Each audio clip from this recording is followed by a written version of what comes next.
Yeah. Yeah. Bagong baby natin dito. Jet ski na ngayon ang binabanatan natin mga kalogs. Dinidigdig ko. Mga kalogs, ang rentahan ng jet ski na yun 5,000. Tapos bibili tayo ng banana boat. Ay, diba? Right. Yan. Alright. Jet ski. May jet ski na tayo mga kalogs.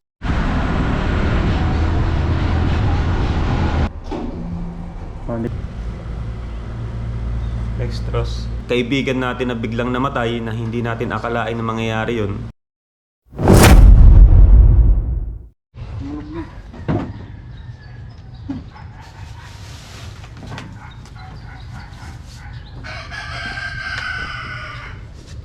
Talino mo rin. Ano, tanggalin. Dilagay mo yung ano. Talino mo rin, no?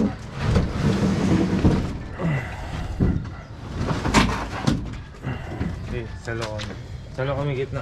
Wala doon. Yeah. Wala yung bubuhat ng men. Yeah. Yeah. Okay, gitna. Yeah. Alright mga kalos, dumating na yung jet ski. Kinaantay natin matagal na. Minano-mano namin.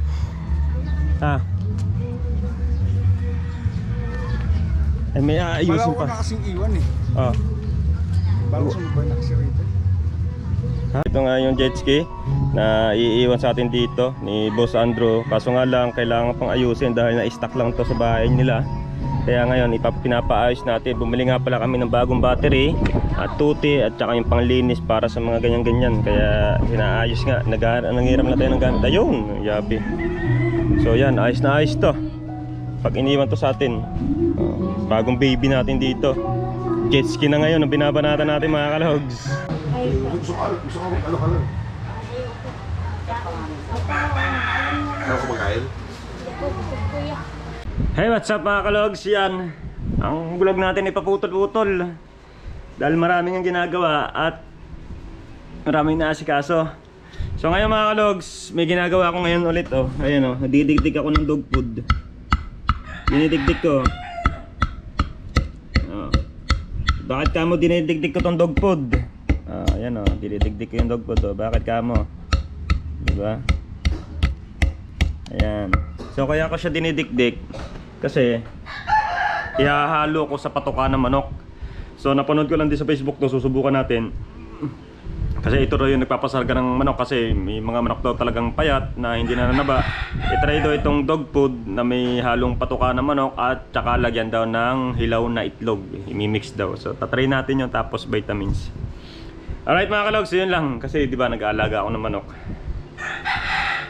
Mga pambenta. Tapos mga kalogs, yung bisita natin na dumating, hindi ko na na-vlog na maayos kasi ang daming music doon. Kaliwat kanan yung may music ng ano doon, mga bisita. Video okay, makaka-copyright tayo kaya papitik-pitik lang ako ng vlog. Ayan na, umuwi na. Uuwi lang ngayon. So paggising ko na nakaidlip ako kanina, paggising ko wala na pala sila, umuwi na. Sinabi lang sana matepo. Tapos nakita nyo naman mga kalogs yung jet ski. So dinala dito, actually sira siya. So matagal na kasi na-stock yun, yung jet ski na yun. 2-stroke lang siya, 2-stroke. So okay lang, at least may jet ski. Ang mangyayari mga kalogs, binilhan nga namin ng bagong baterya, mga tuti, at kung ano pa yung mga binili na ng makina para maging okay. So ang lakas ng battery kasi bago nga. Ngayon, hindi kinaya ng gumagawa na driver ata ni Boss Andrew. Si Boss Andrew yung nagbigay sa akin ng jet ski na yun. Ang mangyayari mga kalogs, sinabi namin ni Boss Andrew, ipaayos na lang sa marunong mag-ayos dito sa Nasugbo ng jet ski. So may mga kalala naman tayong mga tagawawa na magagaling mag-ayos ng ganon. Kaya pupuntahan natin, tinatapos ko lang itong pagtatad ng dog food na to. Ayan, so papayos. Hindi ko lang alam kung magkano paayos ng mga ganong jet ski. Hindi ko lang alam. So maganda yun mga kalogs. So di ba jet ski? Oo, kahit sino mga malapit sa dagat at mga naghahanap buhay sa dagat, ang pangarap magkameron din talaga ng jet ski, isa sa pangarap, di ba? Ang ganda kasi na may jet ski mga kalogs eh. Una-una sa lahat, pagka may mga mayayaman na gusto mag jet ski, rerentahan. Ayan, napakamahal na renta ng jet ski ngayon. Mga kalogs, ang rentahan ng jet ski ngayon 5,000. Isang oras lang yun Ayan, 2-stroke yung yun. Kaya ipapayos natin para maging maayos. Tapos kung sakali may magre-renta at may kikitain yung jet ski na yun, na mangyayari nung mga kalogs, iipunin namin. Tapos bibili tayo ng banana boat. Ay, diba? Ayun lang problema mga kalogs, yung jet ski na yun wala siyang sasakyan. Ibig sabihin yung dalawang gulong pagka itataas ay aatakin lang. So wala tayo nun. Akala ko kasi may kasama na siyang ganon. Eh dinala dito na jet ski lang. Kaya ang mangyayari, pupunta natin Tagawawa at ipapasilip natin ang jet ski na yun. So abangan nyo ang susunod na kabanata dito mga kalogs. Let's go. Ako, iniwan na ating ano dito, jet ski. So hanap tayo ng mag-aayos dito mga kalogs. Hapuan. Hindi ko alam kung magkano magagastos natin dito kapag pinaayos natin. Pero sasagutin daw naman ni Boss Andrew ang pagpapagawa. Sabihin ko raw sa kanya kung magkano daw ang magagastos. Kaya goods yun. So mga kalogs, ito palang jet ski na to, D2T. Kapag maglalagay ka ng gasolina, lalagyan mo rin siyang 2T. Para siyang ano, tricycle na X4, yung motor na X4, motorbike. Si maglalagay ka ng gasolina dito. Yan. Lalagay ka dyan, tapos lalagyan mo rin ng 2T. D2T pala to. So baba muna natin para tingnan. Ayan. Alright. Yan. Alright. Upuan.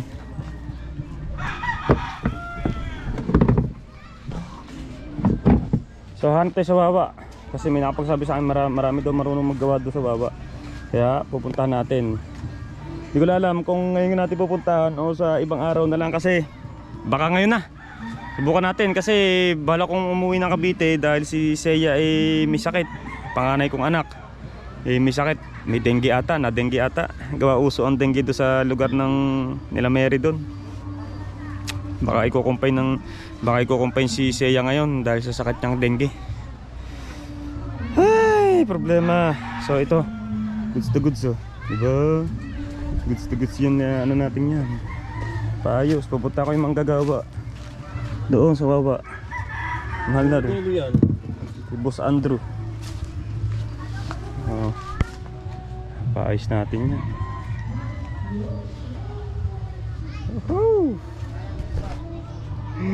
Jet ski, may jet ski na tayo mga kalogs, pero papaayos pa natin.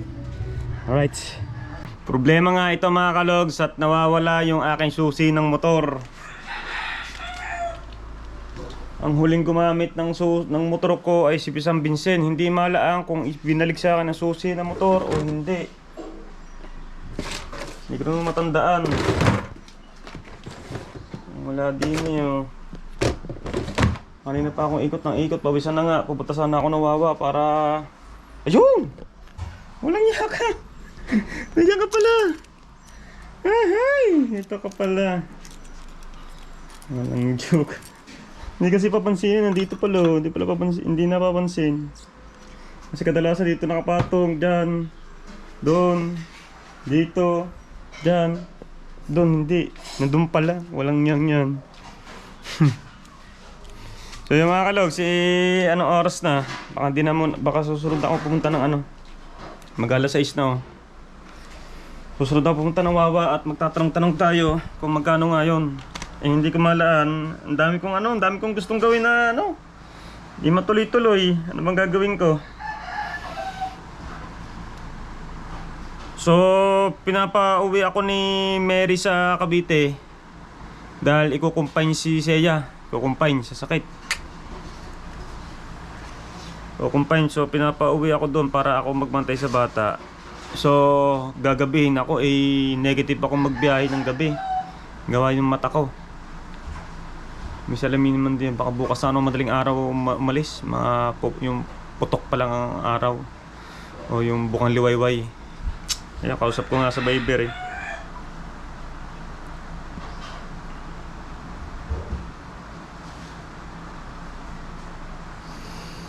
Alright mga kalog. So, wait lang at magdidesisyon muna ako kung anong gagawin ko ngayon. Kung bukas na ako ng umaga pupunta doon or mamaya o ngayon.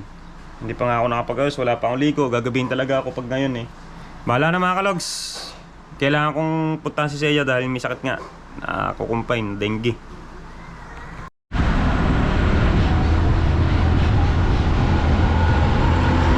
Mga kalogs! So, biyahe tayo pa Cavite. Ay, talagang nakakaawa ang sitwasyon ng bata at nag-send sa akin ng video si Mary. Talagang sobrang namayat si Seiya ngayon. May Wilcon na pala dito. Sugbo Wilcon. Alright mga kalogs, hindi nyo man ako makita ang aking kapugian. Eh basta ako ibabiyahe papuntang Cavite. Ayan. So nandito pa lang ako sa Nasugbo sa may bang tawag dito, Paliko. Sa may basta. Kaya mga kalogs, biyahe lang ako ng safe. So medyo antok na nga ako, gusto ko matulog eh. Kailangan bumiyahe muna para makita ang bata at mabantayan. Mabantayan ko kasi si Seiya kasi kailangan ng isa pang bantay ito. Kailangan dalawa palitan. At tawag doon basta nakakumpain kasi si Seiya. Walang Diyos. So mga kalogs, biyahe lang ako. Tara na mga kalogs, samahan nyo ako. Drive safe muna, let's go. Dito na ako mga kalogs sa ospital. So baka hindi ko na maipakita sa Seiya. Basta na ito. Baka hindi ko na mag-video si Seiya. Bawal mag-video. Ayan, nakapabulag tayo dito sa loob ng sa nakakumpay niya si Seiya. Daddy. Okay dito, nakakatuwa mga kalogs. Kasi nakailang tulog ako agad. Pagdating ko dito ng gabi, so kumain lang ako, tapos nakipagkwentuhan sa bata, nanood kami ng TV. Nakatulog agad ako mga kalogs, tapos para bang comfortable ako na kasama ko sila, na nakakatulog ako ng mahaba. Tapos ngayon, kagigising ko lang ulit, nakatulog ulit ako. Nakakumpay si Seiya kasi nga, ayun nga, nadaling ng dengue. Ito pala yung kaganapan ng dengue. Bumababa, may sinasabi si Mary na bumababa sa about sa dugo niya. Yuan, gusto mong pakita sa vlog? Ate? Yuan, si YouTube? Ha? Siya. Say hi. Say hi, my vlog.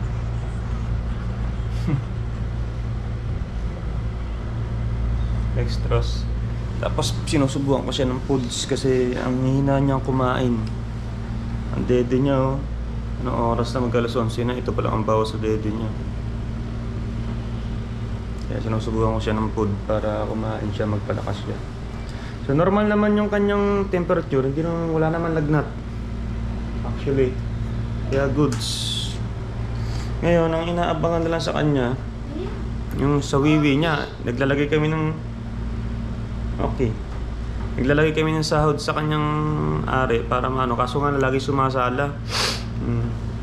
Yung sa dugo niya, lagi siyang kinukuhanan araw-araw. Tinetest yung dugo niya. Ganun pala yung, baka maubos yung dugo, ano yan, what's that?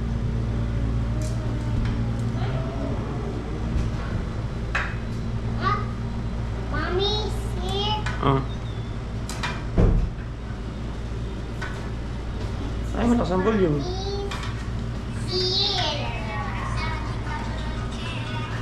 Gusto niya raw mag-eat ng chicken rice. Ayun na, ate, rice. Baka naman takot tiningin lang itong batang ka rin.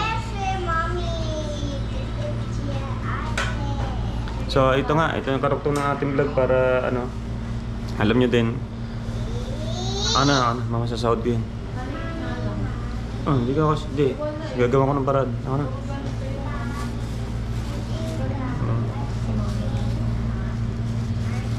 So yun, pasensya na sa mga solid colleagues natin dyan na nag-aabang ng vlog ko. Pasensya na dahil may dumating nga akong bisita. In-entertain ko kaya hindi rin ako nakagawa ng pag-vlog. So siyempre, mga nandun sila nagluluto-luto ako, hindi ako nang gagawa. May ginagawa ako doon, tapos yun nga, binigyan pa tayo ng jet ski. Kaso yung jet ski ipapaayos pa sa sobrang tagal na na-stock yung jet ski na yon. Siyempre, ganun yung mga nangyayari sa makina kapag nai-stack na matagal na hindi nagagamit. Kaya ang mangyayari, ayun na, ulitin ko ulit. Hindi ko lang magawa ngayon kasi nga nasa Cavite ako. Pero pagbalik ulit natin doon, ay aasikasuhin ko na agad-agad. Kasi yun ang pinapaasikasuhin sa ni Boss Andrew para magamit na. Diba? Mandaragat na naman tayo dito, magiging negro na naman tayo. Kailangan natin i-manage yung o ayusin yung sa jet ski para mapa-arkela natin sa mga big time na tao na nag-aarkela ng jet ski. Kailangan mapagpakakitaan natin yun. Kasi mahal ang arkela ng jet ski ngayon. No? Try kaya natin yung jet ski. Kung maayos man yung jet ski, try nating panghuli ng tanigi, ipangitang. Di ba gusto, you want rice? Yun na rice yun, mami. Dito, subusubuhan mo dito. So, ayan ang mangyayari. Tapos, balitaan ko na lang kayo kung paano mangyayari sa pag-aayos ng jet ski na yan. Hindi ko alam kung dadalhin yung jet ski doon or pupuntahan nila yung jet ski dito sa Bukana doon. Napakabigat ng jet ski mga kalugs. Kasi binuhat namin yung 6 kami. 2, 4, 6, 6 kami. Hindi pa namin makaya. Pabuhat-buhat, tas hinto. Buhat, hinto. Iba talaga kapag may sakayan nyo yung may 2 gulong. Diba? So yun ang mangyayari. Maraming salamat kay Boss Andrew. Biriin mo si Boss Andrew na nagtiwala sa pagmumukha ko. Kaso sira. Pero ipapaayos niya daw. Kasi hindi niya raw titigilan yun, yung jet ski na yun hanggat hindi umaandar o hindi nagiging okay yung jet ski. Tsaka sa akin talaga itatransfer yung jet ski na yan. So yun ang mangyayari. So hindi ko alam kung hanggang kailan pa ako dito hanggang kailan ako magtatagal sa Cavite. So abangan nyo na lang mga kalogs. Maraming salamat sa mga sumusuporta. Ilang araw akong walang vlog, no? 3, 4 na araw ata. Thank you so much at belated happy birthday kay paring Jeffrey Sniper. Ayan, shout out. At syempre congrats naman kay Ma'am Caris na ikinasal. At napakaganda na panood ko sa Facebook. Ang pinakamaganda blessing na dumating sa kanila, buntis, no? Naisama do sa nila, sa mismong sa wedding video nila. Buntis na siya. Grabe. Blessing talaga. Napakaganda kasi ng samahan ng dalawang yan mga kalos. Simula high school sila ay magnobya at nobya na. Hanggang sa yun, nagpakasal na ngayon na kailangan na ganun. Yun. Congrats! At syempre sa mga kasiyahan na birthday at mga kinakasal at meron naman tayo malungkot.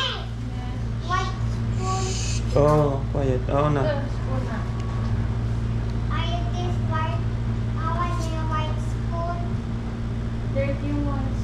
Hugasan mo na tayo lang gumamit eh. At syempre sa may birthday at kasal na nangyari, kasiyahan, may malungkot naman akong ibabalita sa inyo na kaibigan natin na biglang namatay na hindi natin akalain na mangyayari yun.